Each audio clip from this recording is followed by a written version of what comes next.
I am the special education teacher here at FSI Middle. I earned my Bachelor's of Science degree at the University of Akron. After earning my degree, I moved here to Kansas City. Currently, I've been here at FSI for 2 years.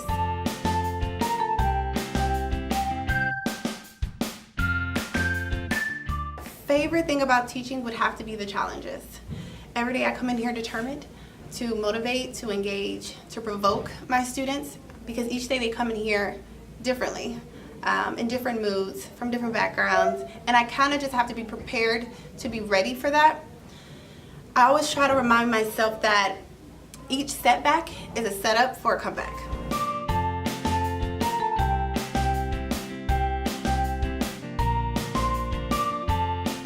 So my methods and my techniques starts with how my room is set up.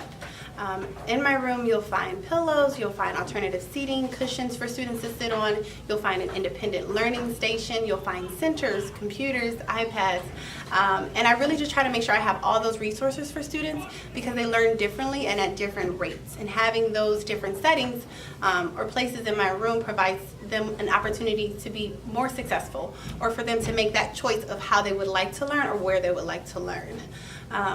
And when it comes to planning for that, I really try to make sure that my lesson plans or my learning targets are posted for my students on the wall, and that way they can read them and kind of get an idea of what they should be able to do by the end of the lesson. With that, I provide them plenty of time to practice. Again, I teach special ed, and so practice is very important in my room, and I really try to make sure that they get that quality time. And I guess a few other things would just be, I try to make sure that I ask 3 questions for every lesson. I really kind of want to get those juices flowing and those critical thinking skills up and moving. And paired with that, I just make sure that I try to give that feedback, and it has to be prompt. I have to be able to look over their shoulder and ask them questions about what they're doing and see if they can communicate that back to me.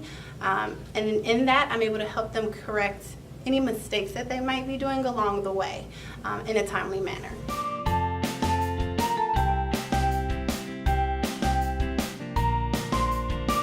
So there's a quote by Dwight Eisenhower that I can resonate with. It reads, "In planning for battle, I have always found that plans are sometimes useless, but the planning is indispensable." And I always kind of come back to that because I plan these lessons every day. All my colleagues do. And sometimes we don't get to complete them. We don't get to do them. There's always those what ifs or those things that happen where we kind of have to stop, pull back, and readjust our lessons based off of the students' needs. And I think just planning and knowing, that outcome that you want to get to or that goal is important. But the actual plan, you might not just get to complete, but being flexible and knowing where you want to go and being able to readjust, I think is really important.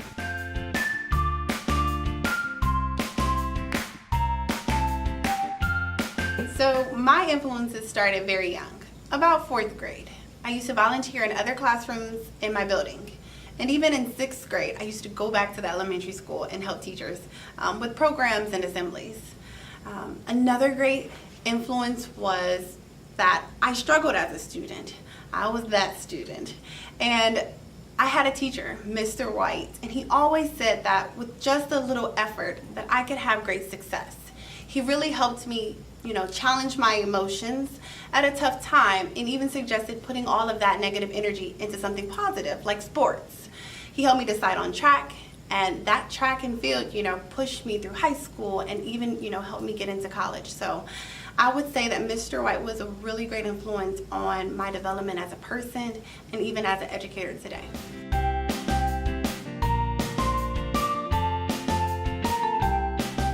So the roles that I have outside of the classroom include the parent-teacher organization.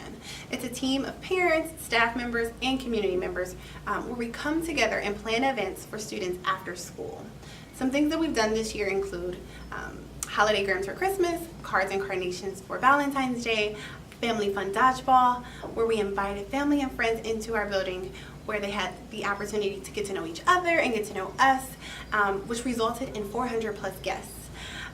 Something else that I do in our building is I help with the snack program. I make sure every child has a snack if they stay after school for an activity, such as CRLP, Science Olympiad, Cooking Club.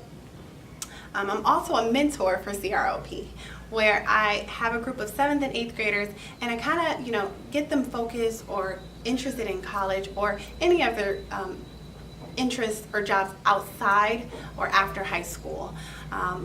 It's really exciting because at the beginning of next school year, we're going to start a fundraiser where every child has an opportunity to sell candy or tumblers or t-shirts, and for every $250 that they do make or profit that they do make, they'll earn $2,500 towards college tuition. So we're really excited about that and can't wait to start the new year.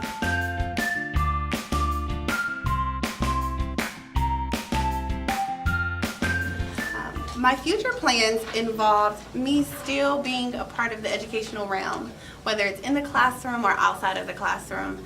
I'm really motivated by all students, whether they're students with disabilities or whether they're students who are a part of the regular education population. I always like to think that it's not their disabilities that are important, it's their abilities that I value. It's that positive impact that I want to have, and I would really love to see our PTO organization really develop, really bring parents and community members around our building into our school to help us make decisions. I would really like to see us grow as a district and get kind of everyone involved and everyone a part of just this wonderful FSI school community.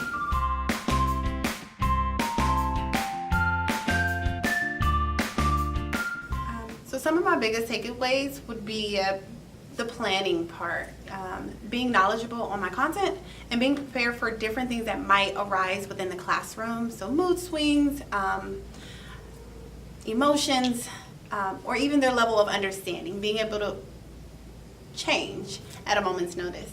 Something else is making sure that my lessons are student-centered, with them in mind. They're the focus.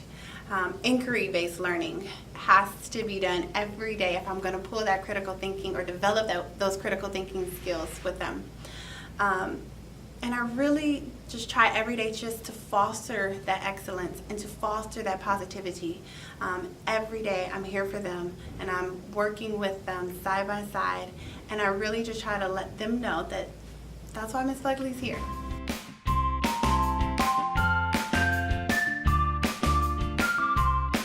My name's Amirah Pughsley, and if I can leave you with one message, I would say, stay encouraged. We teach because we're passionate. So be encouraged to carry that same passion through those hardships and those setbacks, and use those moments to teach your students how to persevere.